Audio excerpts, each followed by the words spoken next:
Assalamualaikum warahmatullahi wabarakatuh. Selamat berjumpa kembali anak-anak di pembelajaran tematik. Kali ini masih tetap tema 5 untuk muatan pelajaran seni budaya dan prakarya. Nah anak-anak, sebelum kita mulai pembelajaran, jangan lupa kita berdoa dulu ya. Kemudian jangan lupa kalian persiapkan segala sesuatunya supaya pembelajaran nanti berjalan dengan lancar dan kalian bisa menyerap atau memahami pelajaran yang akan saya sampaikan.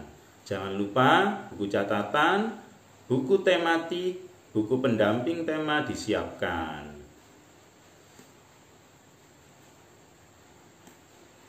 Nah, baiklah anak-anak, untuk kompetensi dasar yang nanti kalian yang diharapkan kalian kuasai, yang pertama yaitu kompetensi untuk pengetahuan 3.2 memahami tangga nada.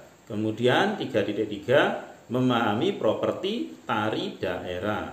Kemudian untuk keterampilannya 4.2 yaitu menyanyikan lagu-lagu dalam berbagai tangga nada dengan iringan musik. Kemudian yang untuk keterampilan yaitu 4.3 memeragakan penggunaan properti tari daerah. Nah itu anak-anak ya, kompetensi dasar yang kita harapkan, yang Pak Guru harapkan dapat kalian kuasai setelah pembelajaran kali ini.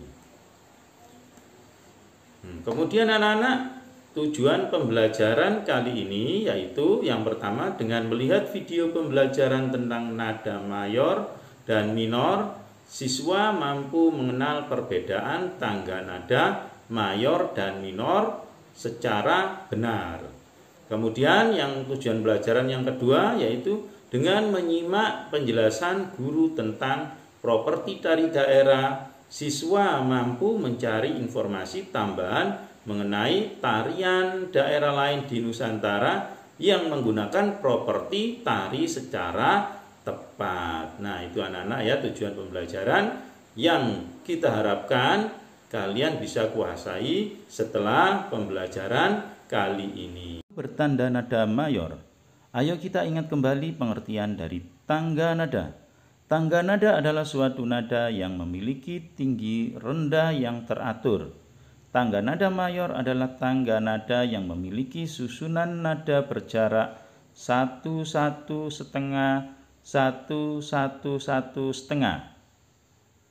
Itu pengertian dari yang sudah kalian ketahui kemarin ya. Nah nanti akan kita tanda lagi. Nah, ciri dari lagu tangga nada mayor antara lain sebagai berikut.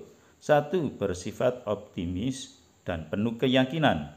2. Dinyanyikan dengan riang, gembira, ceria, menyenangkan, dan penuh semangat. 3. Diawali dan diakhiri nada do. Terdapat juga lagu yang diawali dengan nada sol atau mi. 4. Jarak atau interval nada 1, 1, setengah, 1, 1, setengah. Itu adalah ciri-ciri lagu bertangga nada mayor. Ya, ada 4 ciri tersebut. Itu bisa kalian pahami dan diingat-ingat ya. Nah, lagu bertanda nada mayor banyak ditemui pada lagu anak. Misalnya lagu bertema hewan atau tumbuhan, seperti lagu yang berjudul Burung Kutilang, Lihat Kebunku, dan Kucingku. Kemudian berikutnya yaitu lagu bertanda nada minor. Ciri-ciri lagu bertanda nada minor antara lain sebagai berikut. Lagu bersifat sendu, sedih, dan hikmat. Jarak atau interval nada 1, setengah, 1, 1, 1, setengah, 1, 1. Urutan nadanya dimulai dengan nada A dan diakhiri dengan nada E atau mi. Nah, terus bagaimana kita menyanyikan lagu bertanda nada mayor dan minor dengan iringan alat musik? Lagu dapat dinyanyikan dengan iringan alat musik ritmis atau melodis. Alat musik ritmis tidak memiliki nada. Alat musik ritmis dimainkan dengan memperhatikan ketukan lagu. Contoh alat musik ritmis: gendang, triangle, marakas, dan tamborin. Alat musik melodis adalah dapat melantunkan melodi sebuah lagu. Contoh seruling, pianika, gitar, biola, dan piano. Itu ya anak-anak, alat musik ritmis dan melodis. Bisa ya membedakannya tadi dengan contoh tadi. Nah, ini adalah contoh gendang dan triangle. Termasuk alat musik apa anak-anak tadi? Ya, betul ya, alat musik ritmis. Kemudian ini juga marakas, tamborin. Nah, itu ya, tamborin atau biasa kita sebut ecek-ecek ya. Nah, berikutnya ini adalah alat musik melodis, yaitu seruling, pianika. Kemudian ada piano. Ya, ini gitar, biola. Ini adalah alat musik ritmis. Berikutnya adalah tentang properti tari daerah dan fungsinya. Properti tari itu apa anak-anak? Properti tari adalah perlengkapan atau alat yang digunakan dalam tarian. Apa fungsi properti tari? Yaitu untuk memberikan keindahan pada tarian dan sebagai media untuk menyampaikan makna tarian. Properti yang digunakan dalam tarian tradisional bermacam-macam. Misalnya selendang, topeng, kipas, caping, piring, dan lilin. Nah, ini ya contoh dari properti tari. Properti tari juga dapat menunjukkan ciri khas tarian atau tema tarian. Alu dan lesung contohnya ya. Dalam tari Bendrong Lesung membantu menggambarkan kegiatan masyarakat Banten saat menyambut datangnya musim panen. Nah, itu ya. Nah, berikutnya, ayo kita simak ya tabel di samping, yaitu contoh tarian daerah beserta propertinya berikut ini. Di sini ada tari payung, propertinya otomatis adalah tari payung. Tari piring, propertinya adalah piring. Tari topeng, propertinya adalah topeng. Tari pendet, propertinya yaitu apa anak-anak? Ya, bokor berisi bunga. Kemudian tari kuda lumping atau jaran kepang. Ini adalah kuda lumping atau kuda kepang dan pecut untuk propertinya. Kemudian ada tari merak. Propertinya yaitu mahkota, singer, seruling, sesuping, dan lain-lain ya.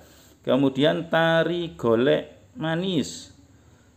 Propertinya boneka dan selendang. Tari baksa kembang. Propertinya adalah kembang dengan mahkota gajah gemuling. Tari jaipong propertinya yaitu senjang, apok, dan sampur. Tari saudati propertinya adalah seperti yang terlihat tadi. Properti tari dan pola lantai dalam tari bertema. Tari tradisional di Indonesia memiliki banyak tema. Misalnya tarian dengan tema alam dan kepahlawanan. Pada tarian dengan tema alam misalnya menirukan gerak hewan.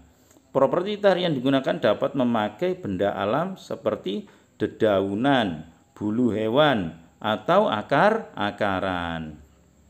Nah, properti tari juga menggunakan benda yang dibuat menyerupai benda-benda di alam. Misalnya selendang yang menyerupai sayap dan mahkota yang menyerupai kepala burung. Nah, itu properti tari ya. Nah, ini ya contoh. Ayo perhatikan contoh tarian berikut. Nah, tari kancet lasan dari Kalimantan meniru gerak burung enggang atau rangkong. Propertinya yang digunakan adalah bulu-bulu burung. Enggang tiruan yang dikaitkan pada jari tangan. Bulu-bulu burung enggang. Kemudian tari merak dari Jawa. dari Jawa Barat ya, menirukan gerak burung merak. Nah, propertinya yang digunakan adalah selendang yang bermotif warna dan menyerupai burung merak ya. Ini berikut contoh pola lantai dalam tari merak. Di situ ada pola lantai lurus.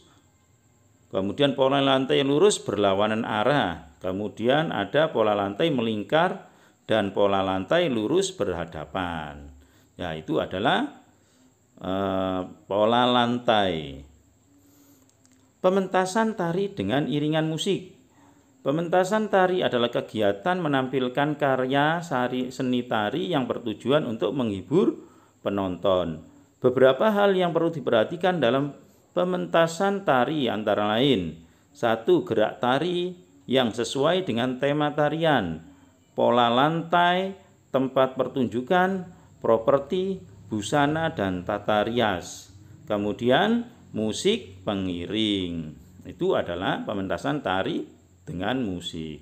Iringan musik dalam tari berfungsi sebagai pengiring gerakan dalam tarian, mengatur cepat dan lambatnya gerakan dalam tarian, dan memberi gambaran pada suasana hari. Iringan musik dalam tarian dibedakan menjadi 2. 1. Iringan musik yang berasal dari manusia, contohnya tepukan tangan, hentakan kaki, atau nyanyian. 2. Iringan musik dari alat musik, misalnya gamelan, rebana, gendang, gembang kromong, dan alat musik band.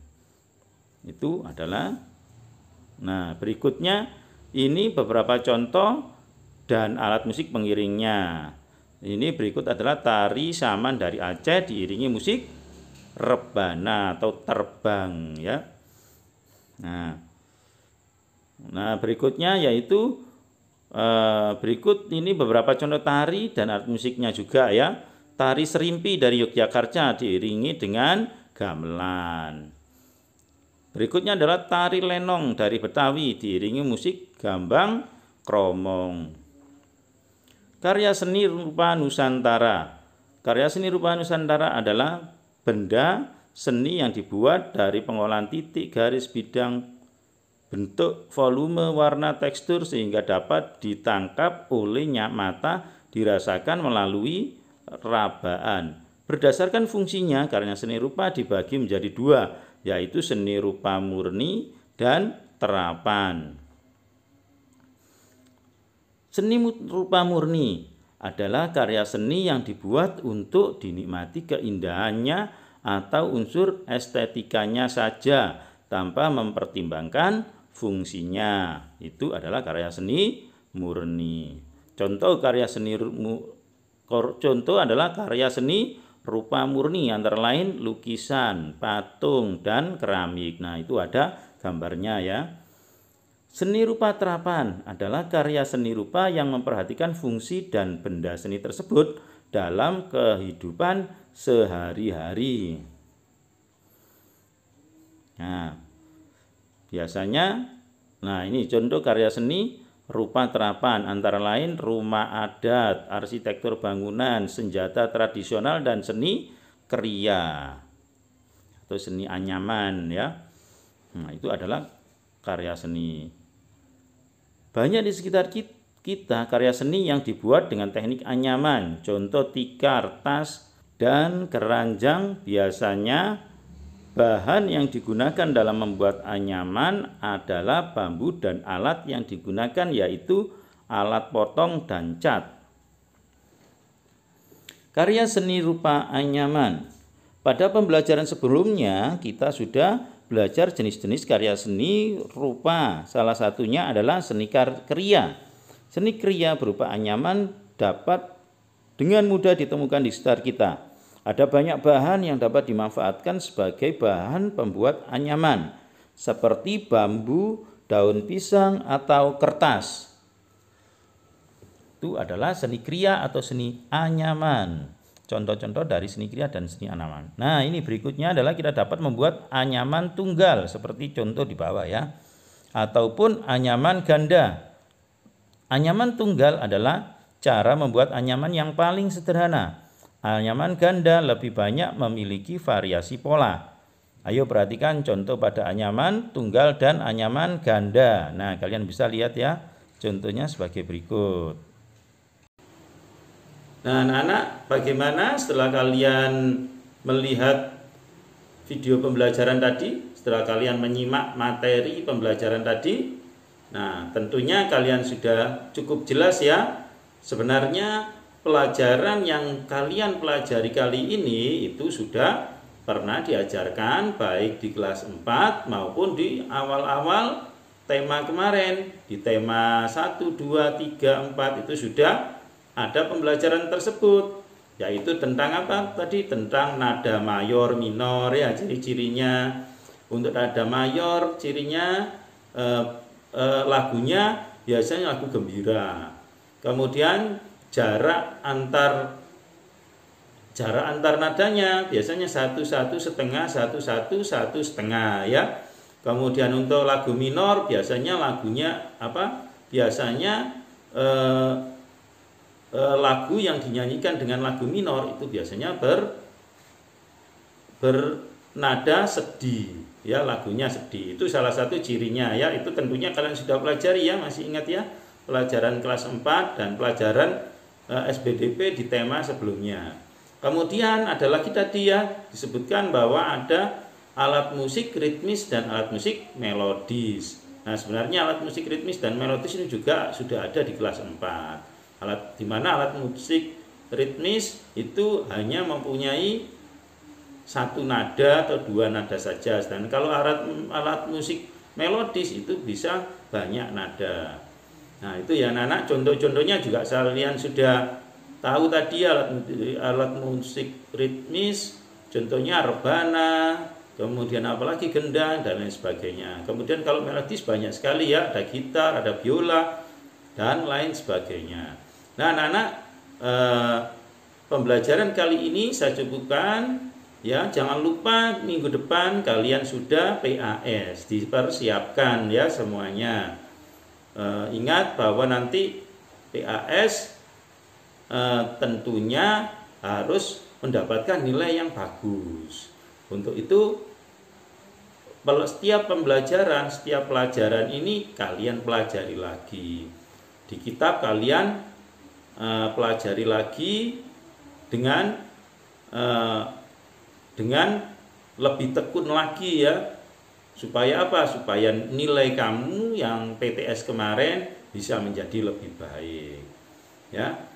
Itu saja dari saya. Jangan lupa tetap semangat, tetap jaga protokol kesehatan supaya kalian semuanya terlindung dari virus COVID-19. Itu saja dari saya. Assalamualaikum warahmatullahi wabarakatuh.